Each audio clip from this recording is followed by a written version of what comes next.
दिल्ली में 10 नवंबर को भयंकर ब्लास्ट हुआ जिससे पूरा देश दहल गया। इस विस्फोट को लेकर जांच एजेंसियां जांच कर रही हैं। वहीं भारत में व्हाइट कॉलर आतंकवाद का भी भंडाफोड़ हुआ है। डॉक्टर आदिल अहमद राठौर सहारनपुर से गिरफ्तार किया गया, जो जम्मू कश्मीर के अनंतनाग के जीएमसी अस्पताल में सीनियर डॉक्टर है। डॉक्टर मुजम्मिल शकील ये पुलवामा से गिरफ्तार किया गया। ये पहले फरीदाबाद की अल फलाह यूनिवर्सिटी में पढ़ाता था। डॉक्टर शाहीन शाहिद ये महिला डॉक्टर है। डॉक्टर उमर मोहम्मद दिल्ली के रेड फोर्ट के पास हुए कार ब्लास्ट से इसका नाम जुड़ा हुआ है। और डॉक्टर अहमद मोइद्दीन सईद ये गुजरात से गिरफ्तार किया गया है।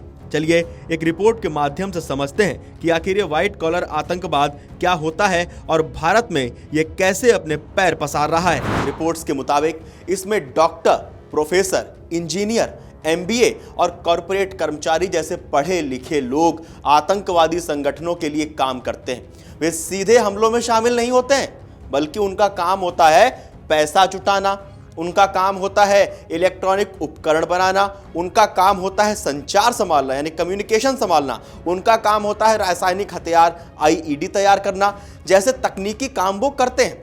अगर हम अभी फरीदाबाद मामले की बात करें तो वहां से करीब 2900 किलोग्राम विस्फोटक हमें मिला है। हरियाणा और जम्मू कश्मीर पुलिस ने एक संयुक्त ऑपरेशन में फरीदाबाद से 360 किलोग्राम अमोनियम नाइट्रेट पहले जब्त किया। उसके बाद में करीब 2550 यानी ये आरडीएक्स नहीं था।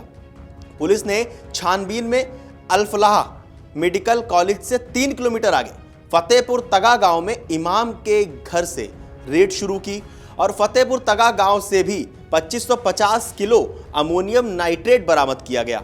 ये मकान भी मुजम्मिल ने ही किराए पर लिया हुआ था, यानी करीब 2900 किलोग्राम विस्फोटक। जांच में ये पता चला कि इसमें कई पढ़े लिखे लोग शामिल थे। डॉक्टर मुजम्मिल अहमद गनई अल फलाह यूनिवर्सिटी में ये शिक्षक है।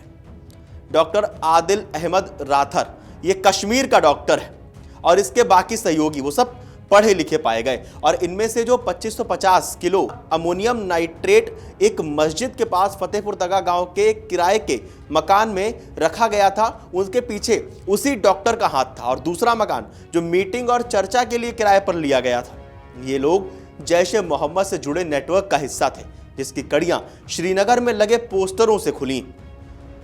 जैश ए मोहम्मद की फंडिंग मॉडल की अगर हम बात करें तो रिपोर्ट्स के मुताबिक जो जांच में सामने आया है उसमें ये मस्जिदों के निर्माण, दान, धर्म प्रचार यानी तबलीग और सामाजिक कार्यक्रमों के नाम पर फंड इकट्ठा कर रहा है। फंड इकट्ठा किया जा रहा था।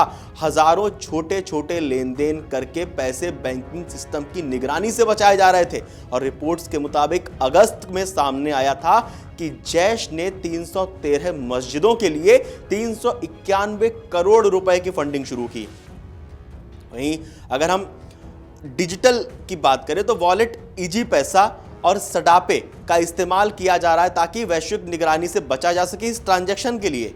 अब बात करते हैं गुजरात के मामले की। गुजरात के मामले में ये व्हाइट कॉलर टेररिज्म कैसे देखने को मिला। रिसिन जहर तैयार कर रहा था एक डॉक्टर, यानी गुजरात एटीएस ने एक मॉड्यूल पकड़ा जिसमें डॉक्टर अहमद मोइद्दीन सैयद ये चीन से एमबीबीएस किया हुआ है, हैदराबाद में रहता है, रेस्टोरेंट मालिक है और इस्लामिक स्टेट खोरासान प्रांत आईएसकेपी जो अफगानिस्तान बेस्ड आतंकी संगठन है और अबू खदीजा नाम के आतंकी के साथ ये सैयद संपर्क में था। वो अरंडी के बीजों से रिसिन जहर तैयार कर रहा था। योजना ये थी कि ये घातक जहर रिपोर्ट्स में जैसा दावा किया जा रहा है मंदिरों के प्रसाद में मिलाने की, दिल्ली लखनऊ के जो फूड मार्केट है वहां इसको मिलाने की, अहमदाबाद की पानी सप्लाई में ये रिसिन जहर मिलाया जाए, ऐसा रिपोर्ट्स में दावा किया जा रहा है। और वहीं आपको बता दें कि रिसिन का कोई एंटीडोट नहीं है, यानी ये बेहद खतरनाक एक जैविक हथियार तैयार किया जा रहा था।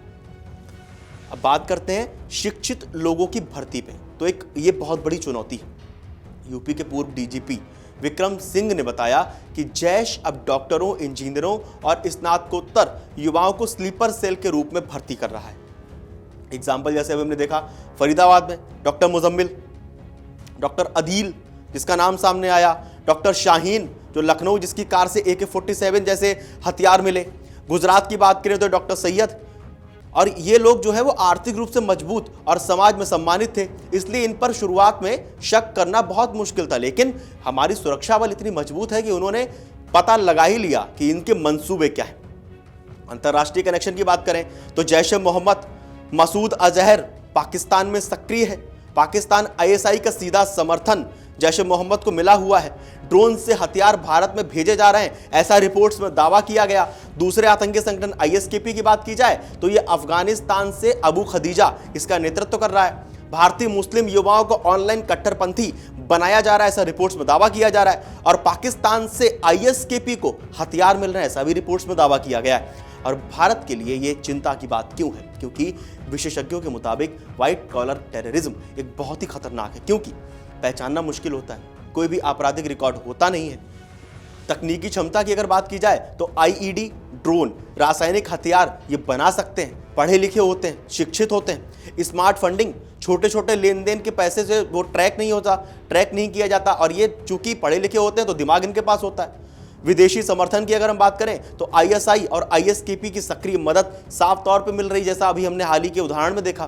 पैन इंडिया नेटवर्क इनका बना हुआ है, कश्मीर से लेकर यूपी, हरियाणा और गुजरात तक जो फैला हुआ है। वहीं उधर अगर हम जम्मू कश्मीर की बात करें तो जम्मू कश्मीर पुलिस ने एक बड़े अंतर्राज्यीय और अंतर्राष्ट्रीय आतंकी नेटवर्क का पर्दाफाश किया है, जो प्रतिबंधित आतंकी संगठनों जैसे जैश ए मोहम्मद और अंसार गजवत उल हिंद से जुड़ा हुआ था।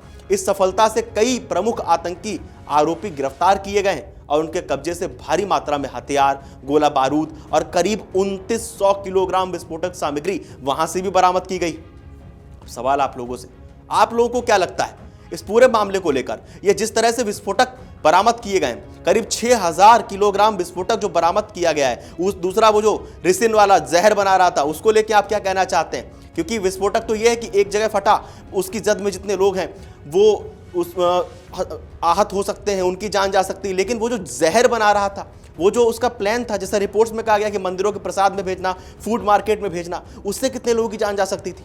क्या कहना है आप लोगों का? हमें कमेंट करके जरूर बताएं। और जिस तरह से पाकिस्तान संबंधित, पाकिस्तान सपोर्टेड, पाकिस्तान फंडेड, पाकिस्तान जिन आतंकी संगठनों को पालता पोसता है, वो भारत के खिलाफ जिस तरह से भारत के अंदर षड्यंत्र रच रहे हैं, भारत के युवाओं को जिस तरह से वो इन्फ्लुएंस कर रहे हैं, जिस तरह से उनका ब्रेन वॉश कर रहे हैं, उस पर आप क्या कहना चाहते हैं हमें कमेंट करके वो भी बताएं। और देश और दुनिया की तमाम बड़ी खबरें जानने के लिए देखते रहिए अमर उजाला।